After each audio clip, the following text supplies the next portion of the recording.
আপনারা নিশ্চয় এই দৃশ্য দেখে খুশি যে আমাদের বাংলাদেশেও একটা ভেনিস নগরী আছে। ঢাকা শহর এখন ভেনিস নগরীর মতোই, তবে পার্থক্য হচ্ছে এটাই যে ভেনিসের পানি পরিষ্কার, এটা হচ্ছে আপনার নর্দমার পানি। তো এখানে আমি বাসে, তো মাননীয় মেয়র মহোদয়ের কাছে আমি দাবি করব যে আমাদের ঢাকা শহরে চলাচলের জন্য অনতিবিলম্বে ওয়াটার বাস চালু করুন। নাহলে আপনি নিশ্চয়ই বুঝতে পারতেছেন যে আমাদের চলাচলের খুব অসুবিধা হচ্ছে। দেখতে পাচ্ছেন অফিসগামী লোক কত কষ্ট করে যাচ্ছে, সবার হাতে জুতা, পায়ের জুতো হাতে এখন।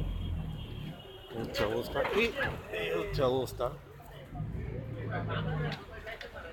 তো মাননীয় মেয়রের কাছে আমার জোর দাবি, অনতিবিলম্বে অনতিবিলম্বে আমাদের এখানে ওয়াটার বাস চালু করুন।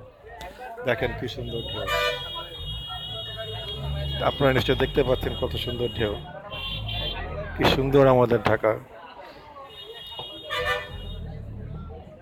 সৌন্দর্য উপভোগের জন্য আর ইটালির ভেনিসে যাওয়ার দরকার নেই। আপনারা ঢাকায় আসুন, ঢাকাকে ভালোবাসুন এবং সবাই মেয়র মহোদয়ের কাছে দাবি তুলুন অনতিবিলম্বে আমাদের ঢাকা শহরের জন্য মতিঝিল ট্রানবি সার্কুলার রোডের জন্য অনতিবিলম্বে ওয়াটার বাস চালু করুন। ধন্যবাদ।